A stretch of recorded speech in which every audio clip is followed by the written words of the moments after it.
The ANC has concluded its nominations tally. As it stands, President Cyril Ramaphosa will go head-to-head with Dr. Zwelinzima Ndevu, while Ronald Lamola, Oscar Mabuyane and Paul Mashatile will face off for the party's deputy president position. An additional post has also been added to the now top 7, but interestingly enough, Dr. Nkosazana Dlamini-Zuma declined nomination for the presidency, Lindiwe Sisulu failed to meet the threshold from the floor, and David Mabuza declined nomination for the deputy president position. Voting for the new top 7 is expected to take place today. In the lead up to all of that, let's make sense of what's happened. Bring in now Stellenbosch University's School of Public Leadership, Professor Zwelinzima Ndevu, who joins us via our video link this morning. And Prof, it's great to have you so early on a Sunday morning. And my goodness, what a long 24 hours it's been as we've watched the governing party continue with their legal tussle, or rather political power tussle, into the early hours of this morning. Let's get your take as a start, Prof, on this decision to move from a top 6 to a top 7 ANC leadership group. Your first take on that? Good morning and thank you for having me, and good morning to your listeners. I think the ANC's decision to increase the office bearers, or what they call official, is informed by logistical reasons. They are struggling in terms of logistics, in terms of organizing their national office, and therefore this would help them in strengthening that part of the organization. It is a good idea indeed in a modern organization to strengthen themselves, to ensure that they are capable of delivering to its members. But what one is thinking, the ANC should have anticipated that their policies should be aligned to this new dispensation that they are undertaking, which we'll see whether they have anticipated that or not. Tell us a bit more about what you mean by that, Prof. I mean, how does going from a top 6 to a top 7 help the ANC deal with these issues in a context where some people might say it was actually a contestation of personalities more than just how many posts there are, if you get what I mean? I think what typically we know, or the ANC has been known for many years, it's membership buying, membership manipulation systems, and that falls squarely in the office of the Deputy Secretary General. The organizational work that should be done, that should be organized at administrative level by the office of the Deputy Secretary General. That office was then incapacitated to do all of this. They have now increased the function of that office with the online system, with the membership system that is online, and the other related issues that are online that would need extra capacity at that level. I think that is informed by that. Yeah. There are the skeptics among us who are suggesting that the second Deputy Secretary General position was created in order to appease those who are upset that the party is not doing enough in order to ensure that there's some kind of woman representation. I mean, of all the nominations across the now top 7, women only feature in the DSG posts.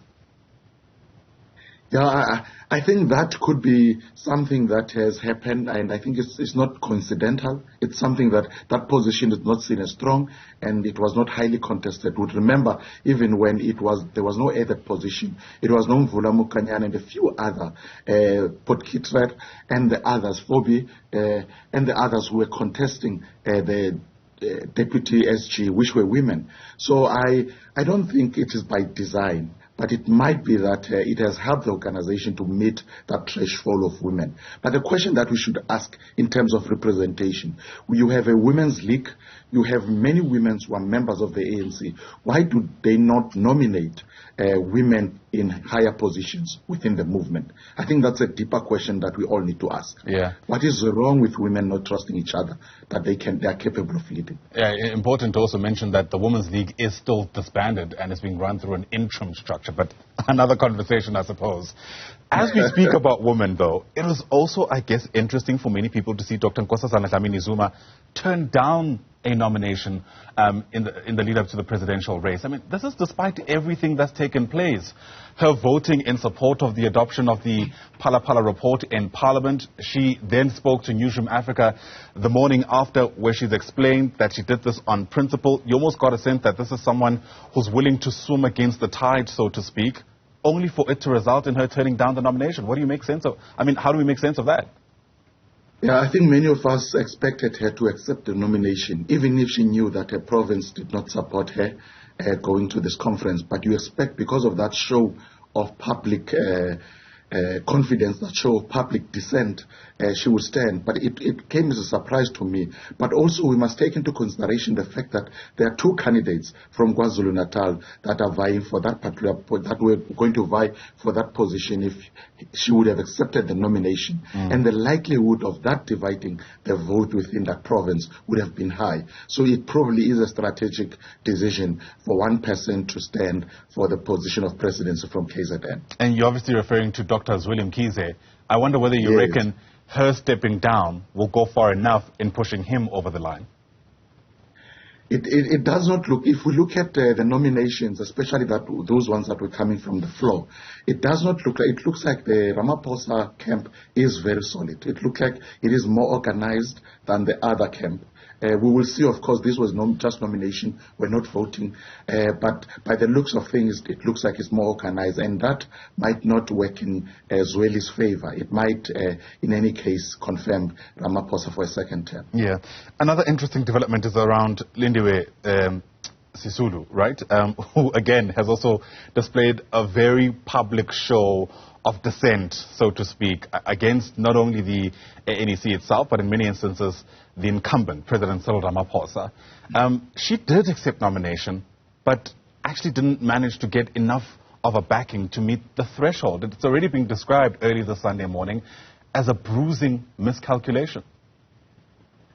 I do think that Ms. Lindiwe Sisulu miscalculates a lot of things. I think, as you indicated, she has been going against the tide on many decisions that are taken by the NEC, which she serves in, and shows them that she wants to show that she is an independent thinker, but it's not really calculated. I would have thought that at this point in time, when she saw the numbers in the room, she would not have accepted that nomination, but she did accept that nomination. And it was very embarrassing to see that a leader of her stature could not get the threshold required for her name to be put on the ballot paper.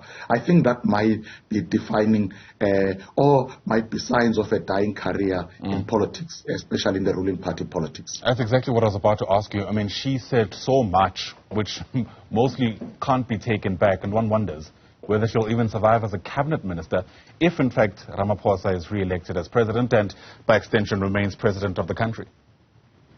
I think it would be in Ramaphosa's interest if he is re-elected to really reshuffle the cabinet and only appoint people that shares his vision, people that will support him as a leader, because we've seen the disrespect that has been shown to him as the president of the movement by people that should actually respect him or protect him as their leader, and some of them will serve with him in the NEC and in cabinet. And I think he must be decisive, otherwise he would lose an opportunity to really stamp his authority. Another shocking move, or is it really, David Mabuza deciding not to go for another term as the deputy president of the ANC. I mean, I suppose as we think about this decision, we can also take stock of his time in this position over the past 5 years. Many people feeling he's had a kind of subdued time in the office, spending a lot of time, in fact, attending to his health issues in Russia. And outside of that, just giving these kind of ceremonial addresses here and there on government affairs. I think if we had a scorecard of leaders in the NEC and in the top 5, the official, he will score very low. He has been absent because of health issues, of course, as you have indicated, but he has generally been nowhere, he has not been seen anywhere. So I think the branches have seen through that and have seen they want somebody who's going to be active, want somebody who might take the baton if the president leaves office and all of that, and David Mabuza showed none of those signs. But I think the biggest impact with Mabuza decline or not being nominated is Mpumalanga. You remember that Mpumalanga had somebody from Mpumalanga and David Mabuza in the top 5. So they might fight very hard to retain Ronald Lamola, because that's the only other candidate that has been nominated in the top 5 from that province. And it makes their task very, very difficult. Yeah. So they'll have to think strategically about what they do to deal with that. Ronald Lamola, who is essentially going against Paul Mashatile for the deputy president position. Paul Mashatile has quite the backing. One wonders whether Mpumalanga, as a province, shifting to Lamola will also be enough to push him over the line. Yeah, I think Mpumalanga miscalculated in that sense, because like you were saying, it's a tall order to challenge really Paul Mashatile, who for the past 9 months has been in charge or at the helm of the levers of administration within the organization, who knows the structures, who has traversed and canvassed himself among the structures. In fact, until recently, until a day or two ago, he was not being associated with any of the camps. So it will be a tall order for Lamola. And also, you remember that there is this issue of the generational mix, that Lamola is a generation before. They are jumping a generation if they were to elect Lamola as a deputy president. And also Lamola is contesting with the eye boy or blue eyes boy of the president in Mabuyane. So it is a difficult order when you're competing against those two candidates. Yeah. You know, I've just noticed that of the 7 positions within the leadership of the organization, only 5 have nominations where there's an incumbent. In other words, it's the presidency, where we know Cyril Ramaphosa may very well get back into that office, and the chairperson position, where Gwede Mantashe may very well be re-elected. We don't know.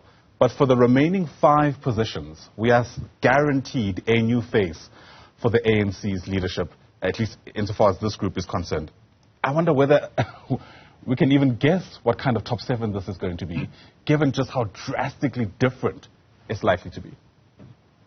Yeah, I think it's going to be a difficult one. But as you have indicated, the provinces are going to try to give some position to the bigger province, such as KZN.